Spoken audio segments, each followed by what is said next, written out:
pergunta. Vamos começar falando, obviamente, sobre as suas pretensões enquanto presidente da República, né? Por exemplo, qual seria a primeira medida que você tomaria caso estivesse aí à frente da presidência? Vamos lá, no dia 5 de janeiro de 2027. Dia que agora o presidente toma posse no Brasil, graças a Deus, porque antes era de 1º de janeiro, não havia nenhuma autoridade internacional, porque estava tudo no Réveillon. Dia 5 de janeiro, o presidente tem que colocar, e é isso que eu farei nesse dia, o Brasil, especialmente nas áreas que estão hoje dominadas pelo crime organizado, em estado de defesa. E o que eu chamo de estado de defesa? É um estado especial proposto pela Constituição brasileira, que permite não só o presidente da República, mas as forças de segurança atuarem de maneira mais enfática no combate ao crime. Por quê? Porque uma das coisas que eu venho falando em todas as viagens pelo Brasil é que a gente precisa retomar as áreas que hoje estão na mão do crime organizado e devolver para o Estado brasileiro. Ou seja, 23 milhões de brasileiros, de acordo com pesquisas e já saiu na imprensa também, vivem sob o comando do crime. E nós precisamos libertá-los. Hoje, sem o estado de defesa, a polícia, por exemplo, não pode entrar numa casa ou num comércio sem um mandado durante uma operação policial. E é lá justamente que se escondem os bandidos, especialmente as lideranças do tráfico. A gente precisa poder entrar, precisa capturar eles e desmontar o aparato do crime. Essa operação também não ficaria só circunscrita a bairros e favelas. A gente atuaria no Porto de Santos. Inclusive, há suspeitas do Porto de Paranaguá de atuação do PCC, um porto que fica aqui no Paraná. Porto de Pecém, por exemplo, lá no Ceará, ele está sendo alvo de uma tentativa de tomada agora do Comando Vermelho. Então, colocar áreas especiais dentro de um estado de defesa é a primeira ação para a gente retomar o território brasileiro. E isso não é apenas uma coisa enfática e concreta. É basicamente uma forma do governo brasileiro atuar de modo a recuperar milhões de brasileiros que estão fora desse pacto social, que é o pacto social da Constituição brasileira. Então, com isso. Agora, candidato, o senhor falou aí, você citou o presidente Jair Salvador Bukele. O que o senhor vê nele, ou o que o senhor se inspira? Qual que seria a sua proposta para a segurança fazendo esse paralelo com El Salvador que o senhor citou? O que eu gosto muito dele foi o fato de ele ter sido muito enfático no enfrentamento ao crime organizado e ter entendido que território de uma nação é o território de uma nação. Não existe espaço paralelo, não existe território paralelo. O Bukele, ele fez isso, ele pegou uma das nações que eram mais inseguras das Américas e transformou naquela que é hoje, em termos estatísticos, falando de homicídio, a nação mais segura das Américas. Mas há também denúncias de abusos lá, né?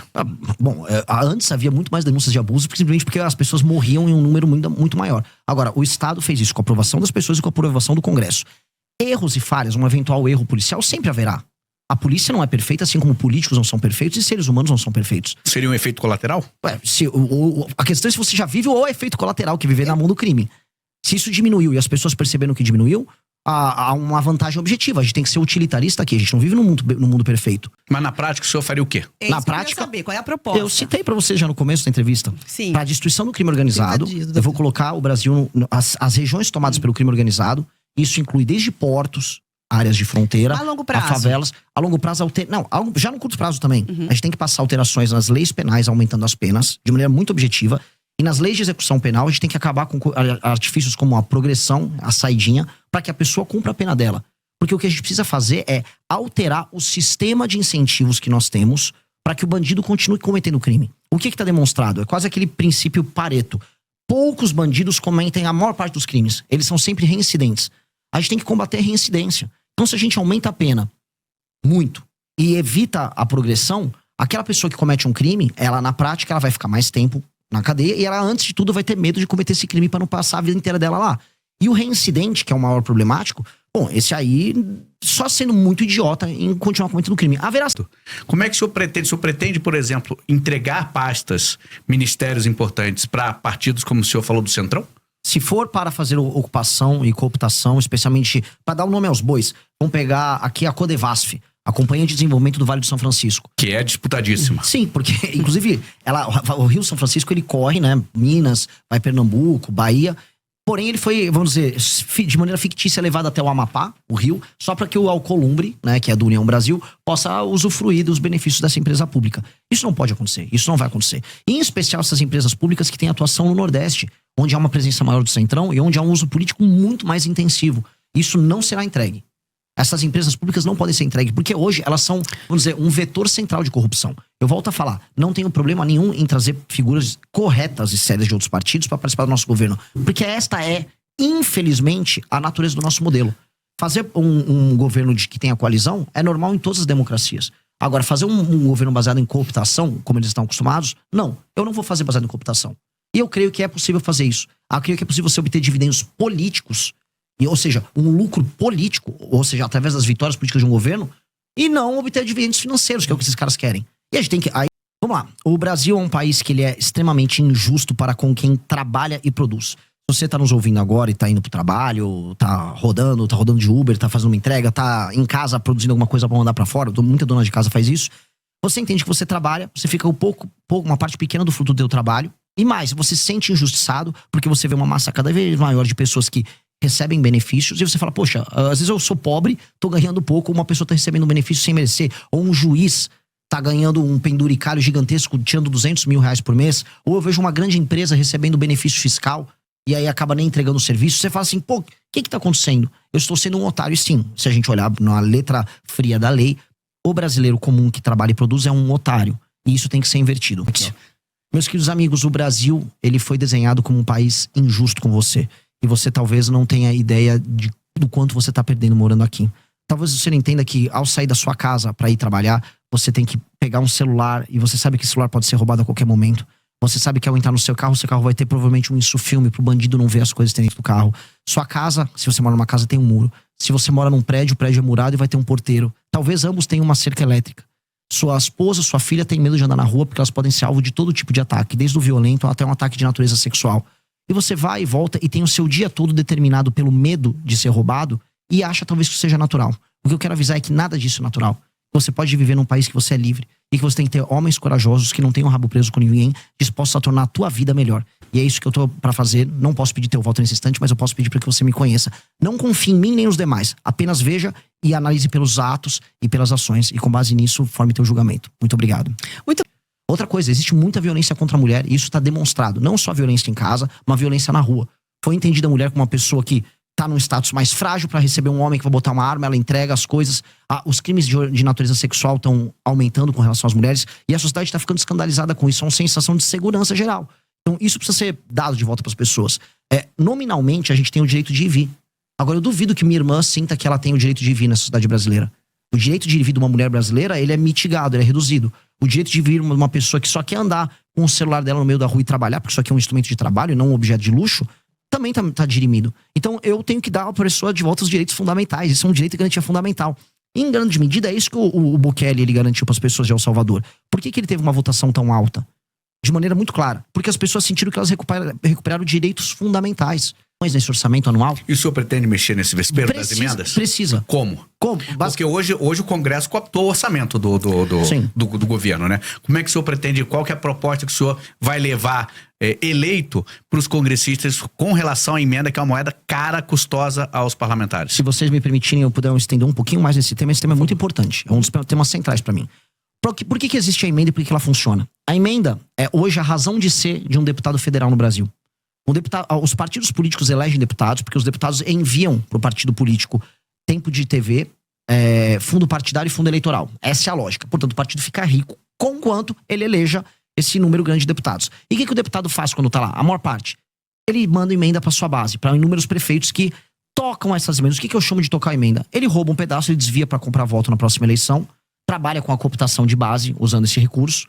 Esses prefeitos não entregam recursos para pessoas e não trabalham para melhorar a vida das pessoas. Segurança, educação, saúde, saneamento básico. Mas ele, no fim do dia, reelege aquele deputado. É um ciclo. Esse ciclo, que é o ciclo que faz com que o deputado dependa da emenda, esse ciclo precisa ser cortado. E o que nós vamos fazer, que faz parte da nossa grande reforma administrativa? Nós vamos dar o poder para os prefeitos. E como? O fundo partidário e o fundo eleitoral serão determinados pelo desempenho objetivo dos prefeitos com indicadores. E quais são esses indicadores? Melhoria, por exemplo, na cobertura de saneamento básico. Um município que tem 10% de saneamento básico foi para 20%, ou seja, fez linha de esgoto, tal, começou a atender essa área, ele ganha um ponto. Melhorou o desempenho no SAEB do município, ele ganha mais 2 ou 3 pontos. Ele soma esses pontos, pondera pelo tamanho da cidade, aí o partido recebe o fundo partidário e o fundo eleitoral de maneira equilibrada, dada a proporção do município. E, se ele cumpre isso, também ele está autorizado a receber emendas. A emenda só vai para o prefeito que entrega. O prefeito que não entrega, não tem emenda. E o que acontece? Isso acaba com a necessidade e a energia que o deputado federal tem em mandar a emenda para o lugar que não funciona para desviar esse dinheiro. Então, nós podemos muito bem transformar a emenda num sistema de incentivo a bons prefeitos. E aí eu empodero o prefeito, que é quem precisa ser empoderado, e eu tiro o poder do deputado nesse sentido. E aqui você tem uma tensão, essa tensão já existe. A frente dos prefeitos e a turma dos deputados vivem em conflito. E aí eu empodero o poder executivo, que é quem entrega as coisas para as pessoas dos municípios, e eu tiro esse jogo absurdo que tem na mão dos deputados federais, que é um problema. E é que sou no Nordeste. Agora o senhor citou aqui rapidamente reforma do Código Penal, reforma da Previdência, reforma administrativa, reforma política, reforma até na questão eleitoral de fundo partidário. E a do judiciário, o senhor acha que é necessário o senhor candidato eleito? O que o senhor faria? Os privilégios do judiciário, tô falando, assim, vamos começar pelos privilégios dos penduricários. Essa reforma nossa já endereça. Ela já tá lá, a gente vai ter que mexer nesses privilégios, que eles são ilegais. A gente vai ter que atestar a ilegalidade e cortar a ilegalidade. É que, né, quem vigia o vigilante, né? O vigilante é o judiciário e ele não quer ser vigiado por ninguém, porque ele mesmo faz os próprios privilégios. Nós vamos ter que usar o Poder Executivo com um projeto bem claro para coibir isso, acabar os penduricários. Agora, quando eu vou falar de outro tipo de abuso, o abuso do STF, do Supremo Tribunal Federal, aí eu preciso ser muito claro. A gente vai precisar tomar medidas que alterem a dinâmica atual. Por exemplo, a gente tem que acabar com essa farra das decisões monocráticas. 83% das decisões são monocráticas. Outra farra que tem que acabar é a farra dos escritórios de advocacia ligados a ministro do Supremo. Mas isso não vai competir, por exemplo, não vai ficar, desculpa, até a competência do Congresso? Vai ser feito pela presidência? Mas o presidente, junto com a sua bancada, podem fazer isso. O governo federal pode atuar junto com o Congresso para projetos que podem ser de iniciativa tanto do Congresso quanto da presidência da República. E aí, o presidente da República tem que botar sua força política nesse projeto. Sua força de convencimento. Outra força de convencimento que ele precisa ter. Nós precisamos ter um foro, o tal do foro privilegiado que hoje é o STF, deixou de ser uma ferramenta da democracia. Pra galera entender, ele foi desenhado lá no final da ditadura, pro começo da redemocratização, como um instrumento que protegeria os deputados de uma perseguição que eles poderiam ter de juízes nos seus estados. Dá até pra entender a necessidade do foro especial. Só que hoje ele é um instrumento que o STF tem o Senado, que é justamente quem pode fiscalizá-lo, na mão. Então a gente vai fazer diferente. Vamos criar um foro especial, um foro pequeno, sem contratar ninguém. Você seleciona via sorteio desembargadores, randomicamente dos estados, eles ficam 2 meses no mandato, e eles julgam as ações oriundas do mandato dos parlamentares. Rotativo e um magistrado não pode julgar um parlamentar do seu próprio estado. Simples, retira do STF essa prerrogativa. Também a gente tem que fazer uma coisa no STF que é um absurdo. A gente tem que inserir uma coisa que tem nos Estados Unidos, que é o filtro de acesso. Ou seja, hoje todo mundo pode entrar com uma ação, uma DIN lá no STF, todo partido político, sindicatos, associações com presença nacional. Isso tem que ser cortado. Só ações de natureza constitucional podem parar lá e ser aceitas lá. Hoje no Brasil, o STF toca 8 mil ações, enquanto a Suprema Corte Americana só 50. Isso tem que ser alterado. A gente está chegando ao fim da entrevista, mas preciso perguntar da composição do seu ministério e se haverá redução. De forma bastante breve, já tem nomes para os ministérios. Faria que tipo de reforma falando, então, na questão ministerial? Agora, o senhor falou dessa relação aí, falou rapidamente sobre essa relação com o Congresso. Como é que o senhor, se eleito for, o senhor está no Missão, partido menor, né? Com uma expressão hoje menor. Como é que o senhor pretende se relacionar com o Congresso e como aprovar suas medidas caso o senhor seja eleito?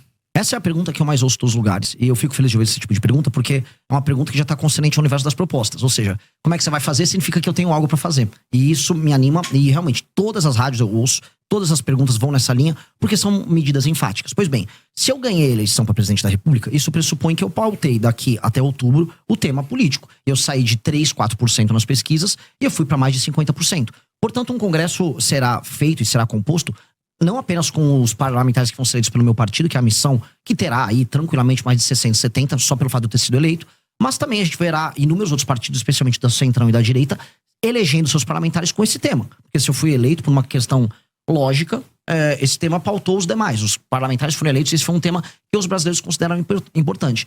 Então eu acho difícil, especialmente nos primeiros 6 meses de mandato, quando há uma espécie de um beneplácito, há uma boa vontade do Congresso para com o presidente da República, algumas medidas enfáticas que estiveram em campanha não serem votadas. Depois, eu não teria medo de fazer composição com alguns partidos. O critério seria, este é o meu programa, este é o programa que foi eleito, quer participar do programa?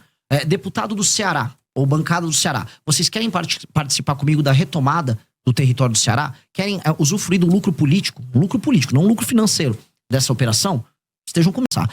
Eu e o nosso deputado federal do Partido Missão, Kim Kataguiri, a gente já protocolou uma PEC que faz a grande reforma fiscal brasileira, que mexe desde renúncias fiscais fraudulentas que existem no Brasil, até super salários, até penduricalhos do judiciário, até aposentadorias exageradas de militares e membros também do judiciário, mexe também em emendas parlamentares, ou seja, ela vai mexer em inúmeros temas, inclua aí, até peço, inclusive eu faço um desafio para os próximos pré-candidatos, porque eu falo aqui, tem que ter uma outra reforma da Previdência, haverá e vai precisar ser feito, a nossa já inclui, e eu quero ver os outros falarem, porque se não falar e ficar escondendo na campanha de desonestidade, também deixou esse desafio, porque não vai poder continuar mantendo o BPC, que é o benefício de prestação continuada, da forma como tá, crescendo como tá, vai estourar as contas públicas, a gente vai precisar normatizar isso, existem muitas fraudes envolvendo isso, e com isso eu preciso achar 200 a 300 bilhões de corte de gasto no orçamento. Aí a pessoa, pô, o que é? Haverá redução de ministérios, especialmente porque hoje o ministério é um instrumento de cooptação e de proteção jurídica. Você ganha, vamos dizer, foro especial sendo o ministro da República. Haverá redução, mas isso não é, aí eu preciso falar, isso na maior parte dos casos é uma medida que tomam pra fazer marketing. Tipo, olha, reduzir, veja como tô economizando. Você não tá economizando muita coisa, mas você sinaliza que você vai ter uma administração mais racional. Uma coisa que eu vou fazer, que economiza bastante em termos de máquina pública, é inserir machine learning e inteligência artificial em boa parte do serviço público, especialmente na parte da saúde, instituindo o prontuário único. São medidas que racionalizam o gasto e melhoram muito a eficiência. Então isso vai ter um efeito muito legal, muito positivo. E aí, falando em termos de corte de gasto, para trazer um tema até jogar de provocação para os demais pré-candidatos, especialmente os da direita, quero saber quais são as empresas que eles vão privatizar. A gente está falando de maneira clara, os Correios precisam ser privatizados, tá? E empresas públicas que não apenas são deficitárias, mas que não apresentam resultado prático para o Brasil, nenhum ganho para o Brasil, elas precisam ser privatizadas ou encerradas, que hoje elas viraram instrumentos de cooptação. O senhor... É lei e ordem. E aí a gente pode trazer, por exemplo, sistemas de fiscalização. Hoje, São Paulo, é uma coisa que a gente tem que trazer para o Brasil inteiro. Existe um sistema de câmeras, né? O Sampa... Smart Sampa, desculpa. Ainda bem que você lembrou, ótimo. O Smart Sampa, ele reconhece o rosto das pessoas. Você reconhecer o rosto de um marido agressor que recebeu denúncias e você poder abordar ele com a polícia, não facilita isso. Infelizmente, agora o Brasil tem que tomar um banho de lei e ordem. E esse é um elemento que eu preciso que as pessoas que estão nos vendo entendam. Primeiro começa com lei e ordem. Você não institui uma disciplina que vira cultura apenas educando. Primeiro você tem que ter uma norma, a norma vem com uma sanção. Isso se transforma em disciplina, e depois a disciplina vira cultura. Um tipo de um exemplo que não tem a ver com violência, mas tem a ver com cultura. Há uma cidade que eu visitei no Rio Grande do Norte chamada Acari. Lá durante o Império, você veio um decreto lá na prefeitura de Acari e avisou, olha, se você não varrer e não cuidar, não deixar limpa a fachada da sua casa, você vai tomar uma multa. Tô falando do século XIX, período imperial. As pessoas tinham medo da multa, aquilo se tornou um costume, do costume virou uma cultura, do cultura virou orgulho. A cidade é um brinco até hoje. Singapura era assim, uma cidade de pescadores destruída, um local muito pobre com brigas étnicas entre religiões diferentes e matrizes étnicas diferentes. Veio uma liderança, essa liderança estabeleceu lei e ordem de maneira muito intensa. Da lei e ordem veio a cultura, e da cultura veio uma grande nação. A gente vai ter que começar, a meu ver, com lei e ordem, precisa ser com lei e ordem. Candidato seguinte, Trial. Haverá redução de ministérios, especialmente porque hoje o ministério é um instrumento de cooptação e de proteção jurídica. Você ganha, vamos dizer, foro especial sendo o ministro da República. Haverá redução, mas isso não é, aí eu preciso falar, isso na maior parte dos casos é uma medida que tomam para fazer marketing. Tipo, olha, reduzir, veja como tô economizando. Você não tá economizando muita coisa, mas você sinaliza que você vai ter uma administração mais racional. Uma coisa que eu vou fazer, que economiza bastante em termos de máquina pública, é inserir machine learning e inteligência artificial em boa parte do serviço público, especialmente na parte da saúde, instituindo o prontuário único. São medidas que racionalizam o gasto e melhoram muito a eficiência. Então isso vai ter um efeito muito legal, muito positivo. E aí, falando em termos de corte de gasto, para trazer um tema até jogar de provocação para os demais pré-candidatos, especialmente os da direita, quero saber quais são as empresas que eles vão privatizar. A gente está falando de maneira clara, os Correios precisam ser privatizados, tá? E empresas públicas que não apenas são deficitárias, mas que não apresentam resultado prático para o Brasil, nenhum ganho para o Brasil, elas precisam ser privatizadas ou encerradas, que hoje elas viraram instrumentos de cooptação. O senhor, pelo que eu entendi, deu aqui umas estocadas na esquerda, na direita, mas o senhor, para chegar à presidência, possivelmente vai ter que passar por um segundo turno. Aceita apoio de quem vier, da esquerda, da direita? Rejeita algum? Como é que vai ser seu posicionamento? Eu rejeito apoio de pessoas que sejam corruptas, até porque hoje no Brasil a coisa mais comum é você receber apoio. Mas a gente tem corrupção dos dois lados. Não, mas eu não estou fazendo distinção de lado. Até porque os escândalos de corrupção no Brasil, especialmente do Master, não tem lado. Tá todo mundo pois ali. É. Isso. O governo federal pode atuar junto com o Congresso para projetos que podem ser de iniciativa tanto do Congresso quanto da Presidência da República. E aí o presidente da República tem que botar sua força política nesse projeto. Sua força de convencimento. Outra força de convencimento que ele precisa ter. Nós precisamos ter um foro, o tal do foro privilegiado que hoje é o STF, deixou de ser uma ferramenta da democracia, pra galera entender. Ele foi desenhado lá no final da ditadura, pro começo da redemocratização, como um instrumento que protegeria os deputados de uma perseguição que eles poderiam ter de juízes nos seus estados. Dá até pra entender a necessidade do foro especial. Só que hoje ele é um instrumento que o STF tem o Senado, que é justamente quem pode fiscalizá-lo, na mão. Então a gente vai fazer diferente. Vamos criar um foro especial, um foro pequeno, sem contratar ninguém. Você seleciona via sorteio desembargadores, randomicamente dos estados, eles ficam 2 meses no mandato, e eles julgam as ações oriundas do mandato dos parlamentares. rotativo e um magistrado não pode julgar um parlamentar do seu próprio estado. Simples, retira do STF essa prerrogativa. Também a gente tem que fazer uma coisa no STF que é um absurdo. A gente tem que inserir uma coisa que tem nos Estados Unidos, que é o filtro de acesso. Ou seja, hoje todo mundo pode entrar com uma ação, uma ADIM lá no STF, todo partido político, sindicatos, associações com presença nacional. Isso tem que ser cortado. Só ações de natureza constitucional podem parar lá e ser aceitas lá. Hoje no Brasil, o STF toca 8 mil ações, enquanto a Suprema Corte Americana só 50. Isso tem que ser A alterado. gente está chegando ao fim da entrevista, mas preciso perguntar da composição do seu ministério e se haverá redução. De forma bastante breve, já tem nomes para os ministérios. Faria que tipo de reforma falando, então, na questão ministerial?